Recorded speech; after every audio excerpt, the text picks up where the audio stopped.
We've got a lot to talk about. Gamescom Opening Night Live has just finished, and I want to share my thoughts on everything that was announced because there's a lot to go through. So sit down, get comfy, and let's get right into this. So first up, we had the pre-show. Now, I didn't intend on watching the pre-show.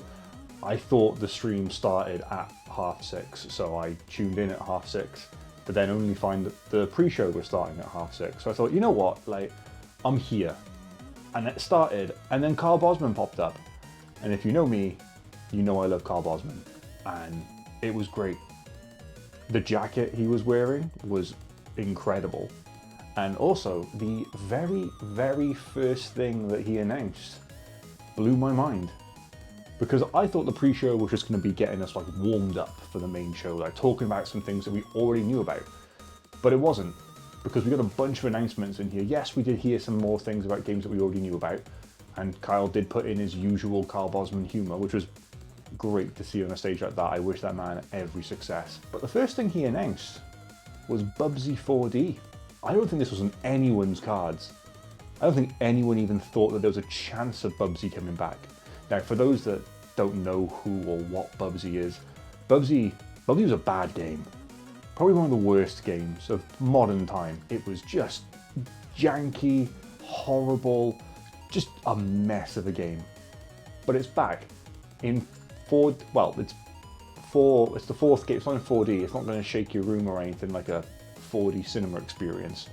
I still haven't tried one of them, so I don't really know how they work. It looked pretty fun. I'm not gonna lie, it looked like a 3D action adventure platforming game, of course, but it poked fun at itself, and I'm all for that. Games that can recognize the mistakes of their past and can actually laugh at it. Yeah, that's cool. That's fun in my eyes, and that's what a game should be about. It looked great. I'm definitely wanting to see more about it. I was kind of a little bit excited for it, I won't lie. I just hope that the curse of Bubsy is over. If at any point you see me pulling like a rancid face, I'm drinking like a lemon tea that I put a little bit of honey in because I figured I'm going to be talking a lot in this, so I want to make sure that like my voice like stays as good as I possibly can, but I've made a mistake with that because it's just not nice. It might change out for something else later on. Next up, we had a Battlestar Galactica game, and it's an RTS game, and that's two things I don't like. Don't like Battlestar Galactica, and I don't like RTS games, so for me this was a no sale straight away, but hey, look, it looks like it's very faithful to the original concept of Battlestar Galactica game. I don't really know what to expect from it. I didn't really get into it. I do have friends that love Battlestar. For me, it was just a non-starter, but hey, look, we can't all like everything, okay? Do you ever get a feeling that you should know something?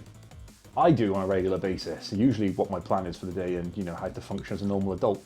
This was a game that I thought I knew, or thought I should know at least. And I think it's called Outlaws Plus Remastered. I'm not particularly certain on how the name is meant to be said, but it looks really cool. It's like a boomer shooter, so like a Doom style shooter, but the art style is like a cell shaded 2D, 3D mixture. I was super into it, like an old Western style game. We're 3 games in so far, and this looked class. Like I was super excited for it. I thought it looked really fun. It's definitely a little bit different, definitely a nice classic throwback. It's an old LucasArts game as well, I believe. But yeah, I'm for this. Like, the art style, you know me, you know I love a weird art style. Looks great. I love boomer shooters because I grew up with that stuff. This looks like fun. But also, it's got to be said, those cutscenes look dreadful. Kind of like the Zelda CDI games, like so bad that they're funny. I think that's kind of what they've gone for in this because it's kind of worked. So I think the next game is called Denture Attack. Crazy, crazy trailer. All I can say is, this is a video game. And I mean that is the words that came out of my mouth when I watched it. I watched this trailer and I just went, this is gaming. This is what gaming should be about. This is what it's all about. This is why I love gaming. And it's for weird stuff like this. You play as a train carriage by the looks of it, or a character controlling a train carriage, and you do tricks, you do like races, you get away from these big mech robots. Like, it looks so off the wall. I am 100% for this game. When it initially was announced and like, the trailer started, I thought it was like a Jet Set Radio style game. And if you know the art style of like Jet Set Radio and things like that, you'll understand where I'm coming from with this. But it looks super cool and it looks super fun. And it's something that I am definitely going to check out. It just screams like crazy fun video game. And I'm here for it. We then had a small interview with the art director for Keeper, so Double Fine's new game that's coming out, and it was interesting to get a little look inside like some of the thoughts behind like the inspiration for it. Apparently it's greatly inspired by Dark Crystal, If you ever watched that, you'll know like the crazy characters and art style that has gone on in that series and that film and stuff. So yeah, it's nice to see that. I wasn't particularly too tuned in at this point, but hey, look, it was nice to get some of that information. However, the next game, that's how you do a trailer. It is for He-Man, the Master of the Universe, the Dragon Pearl of Destruction. Brilliant. That's a really easy to pronounce game, but it looks really fun. It's like a side-scrolling beat-em-up action game. You're playing as He-Man and all the other Master of the Universe cast. Like, I kind of grew up a little bit after He-Man, but still, like, it looks great. It looks really fun. The like art style and characters and the way all the colors pop. Yeah, it looks super cool. And the way that the ad was thrown together, like an old like classic, like late 80s, early 90s, like toy commercial. I'm all for stuff like that. I think it was Limited Run that's doing it as well, so you know there's gonna be some really cool stuff that comes out with it as well. Yeah, like the stuff like this, that's gaming. That's why a lot of us still love playing games, is for that nostalgia.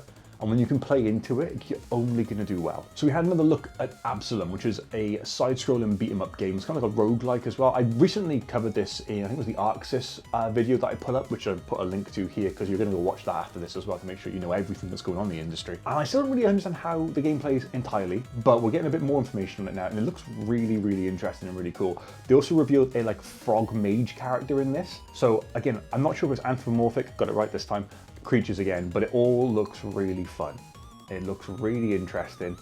It's definitely a beautiful art style with the cell shading that's going on with it. Side-scroll and beat-em-up actions. Again, it's another side-scroller, but each one we've seen so far has been kind of different, so I'm okay with that so far. I think the pre-show is just trying to make me fall in love with how creative some studios can be. We had Long Gone next, which was a zombie apocalypse survival game. Again, you're already looking at me going, Temp's not going to play that. Like, this is kind of like a action and narrative game, I think it was describing itself as, which looks really interesting. I'm all for games pushing boundaries like that, and I actually might try this one if I can get a demo of it, because it looks really, really interesting, the way that the art style and choices are done with it. I'm just not a big zombies fan. Hats off to the creative team for like the way they've managed to make this game look. Now, Valor Mortis was next. Look, you had me already with like the theming of it. I think it's like a Napoleonic era like war that's happening, but then you throw in like some sort of like crazy over the top like monsters and stuff in this game, and it looks nuts. It looks like a first person like action, like kind of like Skyrim-y like type of vibe. That's the best way I can describe how to like actually control it. Like it's a first person adventure game, I guess would be the best way of saying it. It just looks super cool. Like the character design looks insane.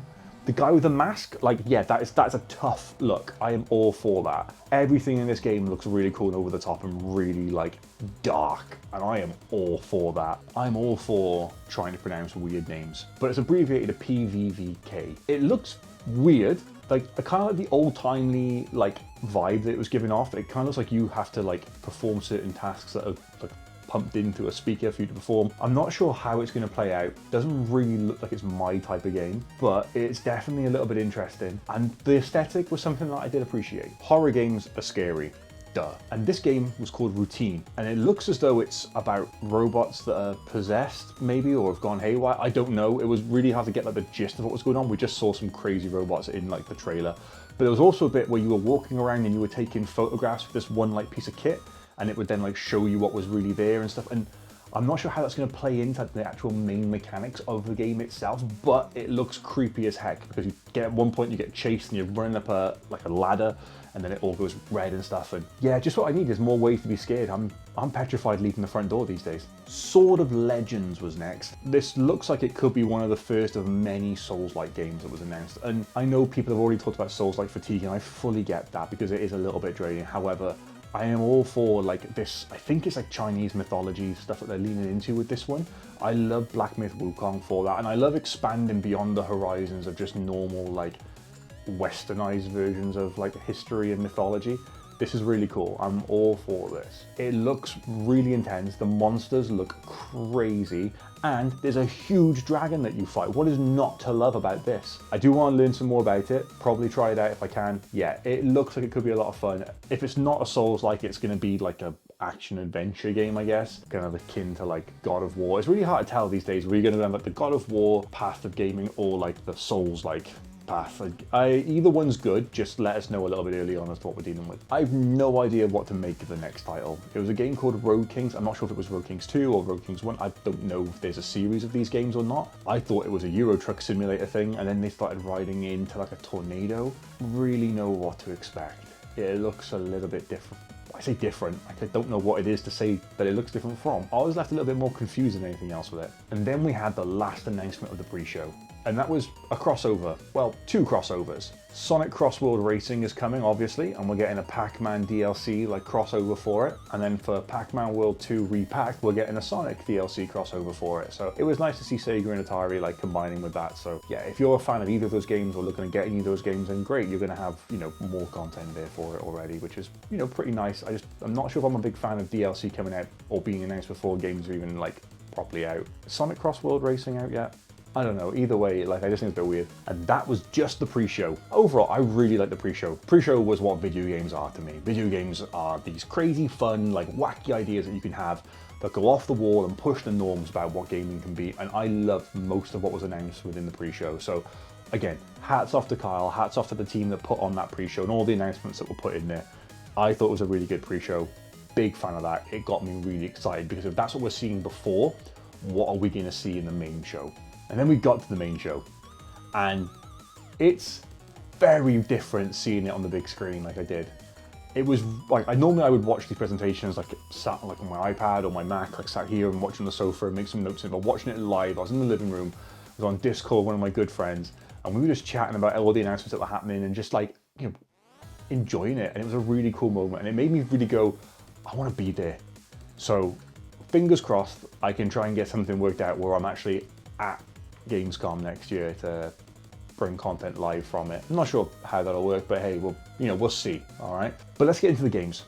It would be wrong to not mention that the very first thing that was kind of announced, kind of not announced, kind of just like playing in the background was Silksong. The long-awaited, I believe 7 years in development game is finally coming out this year. We don't know when yet though. We just know it's this year. It's August now. There's not long left. Fans of Hollow Knight have been begging for this game for so long, and it's finally coming. Why it's taken so long, I don't know. I believe Jason Schreier has got like a video coming up about as to why that is. So I'd be interested to understand as to what took so long with this game. But yeah, it looks really good. If you love Hollow Knight, you'll understand why this game is so important. But people just want it, and it was good to know that we were finally going to get it. Call of Duty Black Ops 7. I'm not sure what I meant to think about this, because it doesn't look like a crazy different game. Now, obviously, it's set in a different age. I think it's like 2035 it's set, so it's the not so distant future. So it's a little bit abstract from what we have now, but it's also very similar to what we have now. But mechanics are a little bit weird in it. It's just a bit, I don't know, like after the way that most COD campaigns have gone recently, where they've been like really short, really lackluster, and kind of like a one and done situation, I don't particularly care. I don't think a lot of people do either. I think most people's complaints with Call of Duty is around the multiplayer side of it, because multiplayer is where most of us will get that playtime from. No one is repeatedly playing the campaign over and over and over again.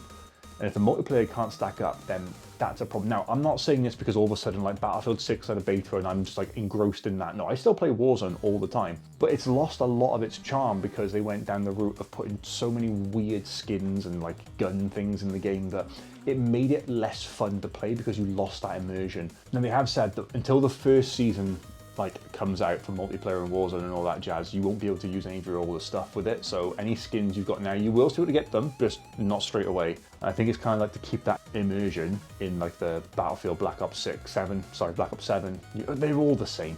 Black Ops 7 like universe and like aesthetic. But then after season 1 comes out, you're going to be fighting Beavis and Butthead and Teenage Mutant Ninja Turtles, so I don't really see how that's going to help. But yeah, like it was just, I'm not fussed about it. I don't think a lot of people are. I think a lot of people are very tired of the COD formula. Very tired indeed. You know me. You know I love me some big adventure, big Souls-like style games. I've already mentioned it previously in this video, and in other plenty of my videos I've mentioned it as well. We got Lords of the Fallen 2 coming out. This cutscene trailer was incredible. I loved it. The armor of the character is so cool. I am 100% in for this game. I know Lords of the Fallen 1 is out, but I think this is set like even way before that as well. So I'm super psyched for this. This looks really fun. The art style looks super cool, super gory, super over the top, like exaggerated violence in it. Yeah, this looks fun. This looks right up my street. And for all you weebs out there, we're getting a Sekiro anime. It's coming to Crunchyroll. It looks pretty cool. The art style's a little bit different to what I'd expect, but overall, if you're a fan of Sekiro and you're a fan of anime, I don't see why you're not going to like this. It's coming to Crunchyroll, like I said, so yeah, check it out when it drops. I'll be looking into it. I think I've got a Crunchyroll subscription. I'm not sure. I think it might be part of my PlayStation thing. I know Sony took over Crunchyroll. I just can't remember how all these like mergers work anymore. Next, there was a game which some people are dubbing as Game of the Presentation, and that was Lego Batman Legacy of the Dark Knight. And this looks really good. Now, if you've played any of the Lego games before, you'll understand that quite a lot of them are interchangeable when it comes to sort of the theming of them. You could take the Star Wars games, the Harry Potter games, the Lord of the Rings games, and they all play kind of similar, just with different like characters, obviously, and different storylines, but the gameplay is usually very similar. This looks very different to all that. This looks like, essentially, you've taken like the Rocksteady like Arkham games and put them into the Lego universe. It looks really interesting. They've got some really interesting voice actors in it as well. You've got Matt Berry, who's doing the voice of Bane. And essentially it's going to go all the way from the start of the Dark Knight trilogy all the way to the end. And I am all for looking into that with this like sort of humorous lens. It looks like a really interesting take on it.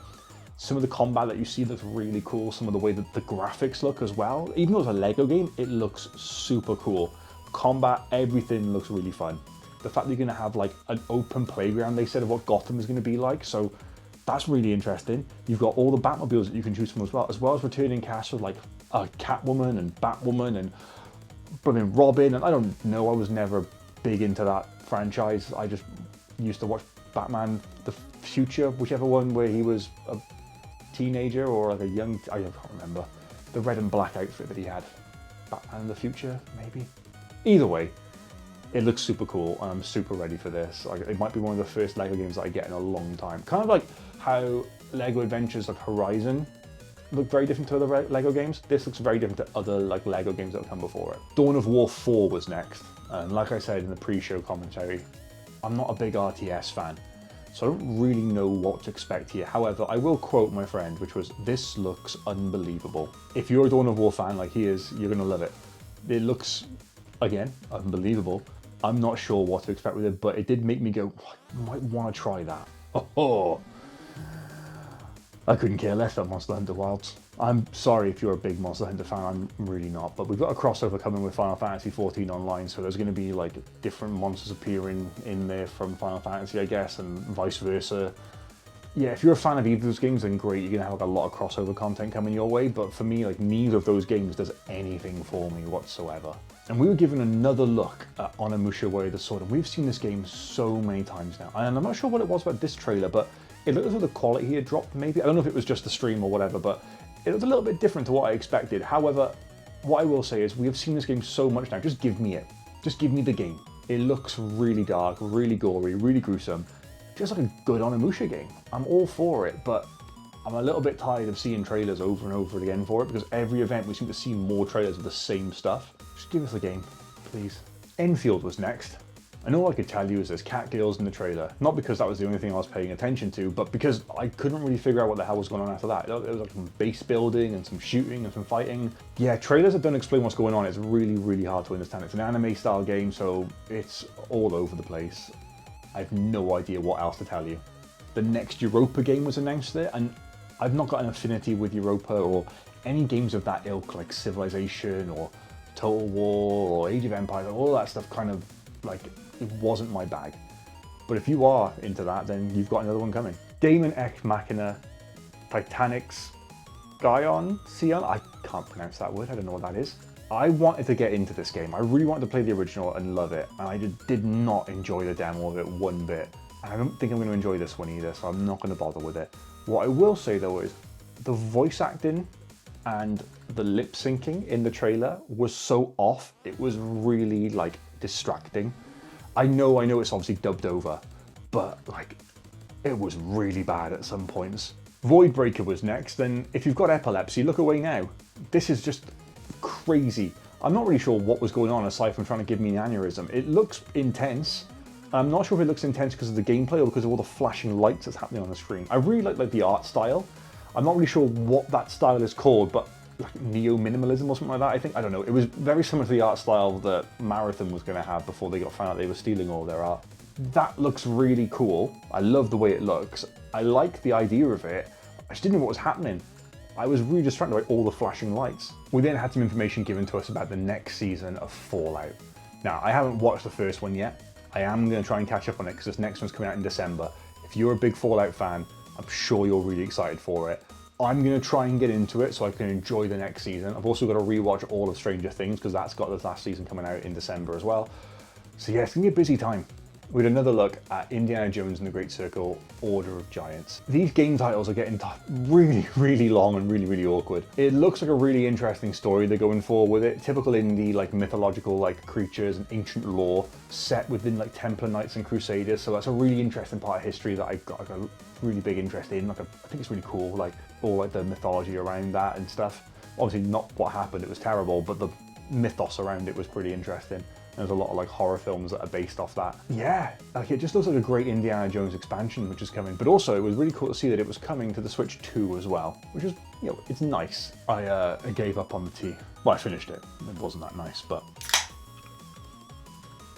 to all the homies. We had another look at Deadpool VR as well, which is, again, it's not voiced by Ryan Reynolds, it is Neil Patrick Harris. But we did see that you are going to be fighting, you know, against a bunch of classic Marvel enemies there. I think Omega Red was there, Lady Deathstrike was a bunch of cool like enemies, which have got a lot of like really interesting abilities. So it's going to be interesting to see how this plays out in VR. I'm not a VR fan. Well, I don't have a Meta Quest 3, so I can't really say like what I'm a fan of. But I've got PSVR 2, which was, yeah, that was an investment that didn't pay out, but hey, we all make our choices.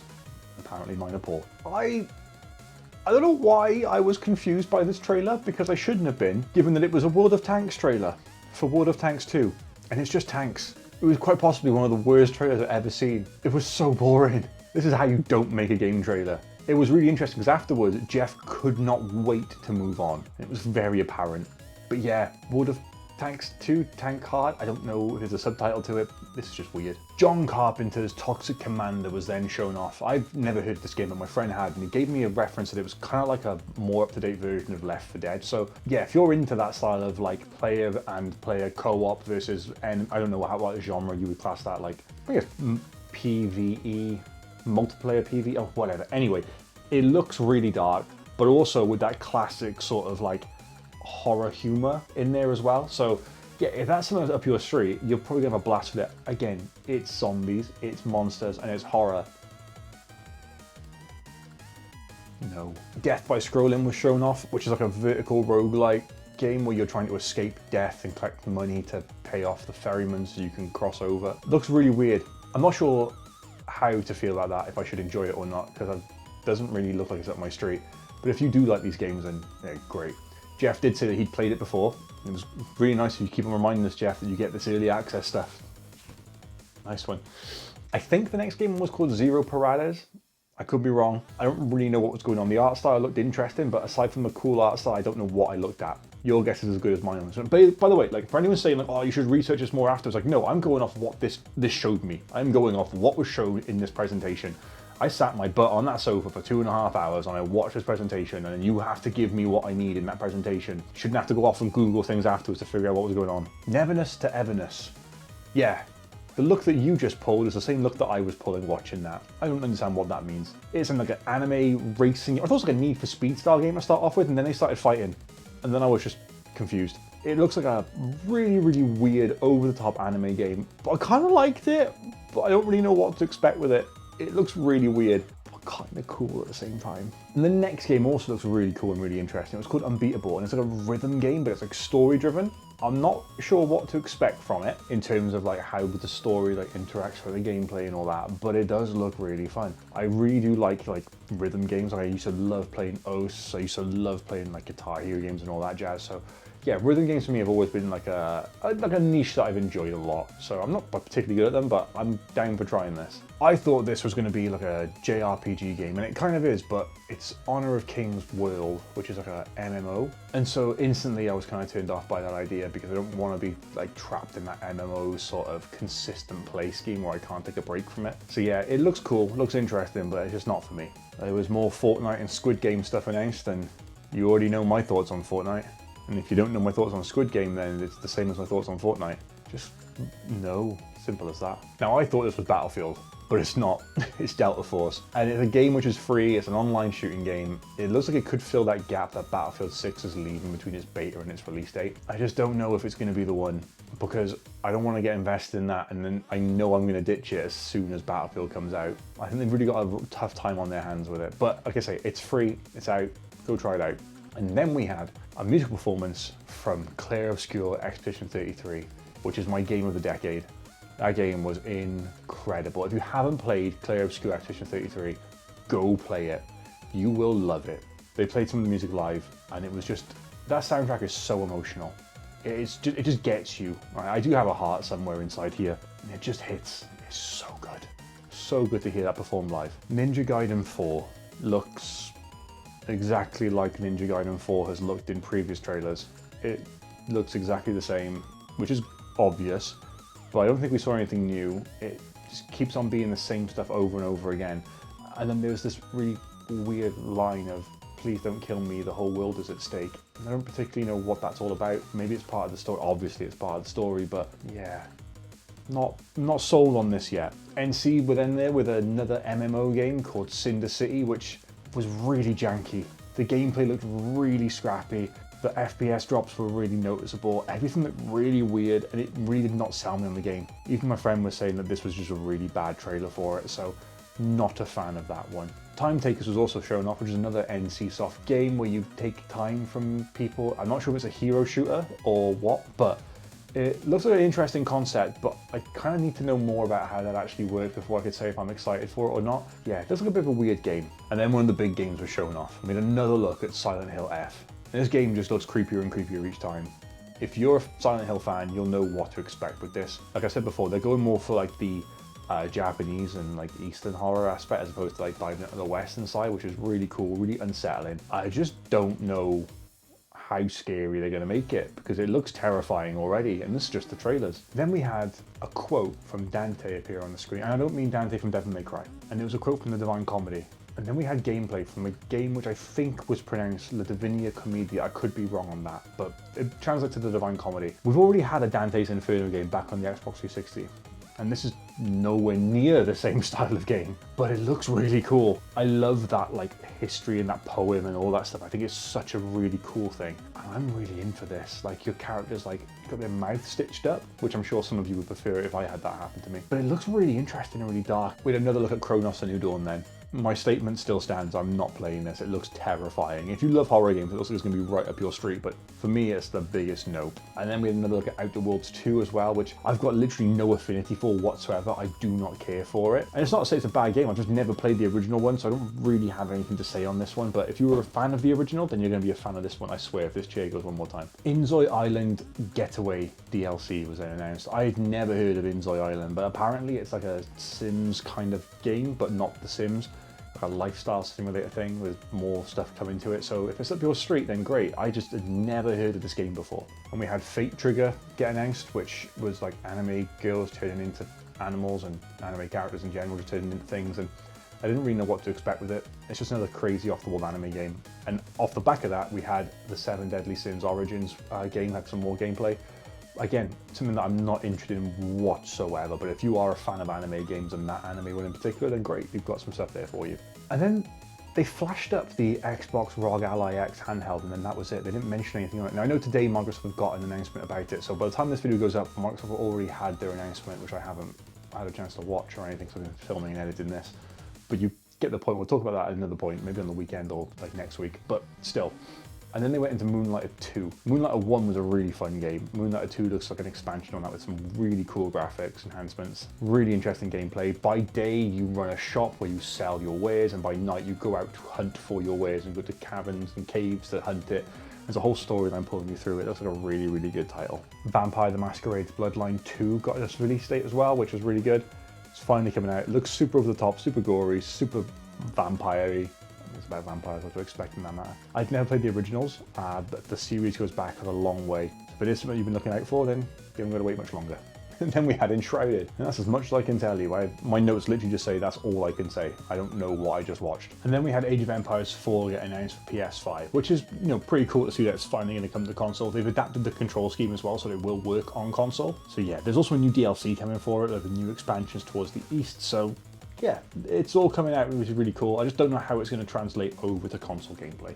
Cult of the Lamb had its expansion Woodhaven announced, and we had a little bit more of a look into that and what it's going to be about. I've never played the original. I kind of always thought the Cult of the Lamb was something to do with Binding of Isaac, but it turns out I was wrong with that. So if you are a Cult of the Lamb fan, you're going to look forward to this. World of Warcraft Midnight got announced, which is a new expansion coming to it. Now, I've never really played World of Warcraft. I was a Guild Wars kid when I was growing up, so it's not something that I'm going to be like playing. However, what I will say is it is awesome to see that a game has lasted as long as World of Warcraft and has had the support that it's got. For those of you out there that love it, I'm happy for you.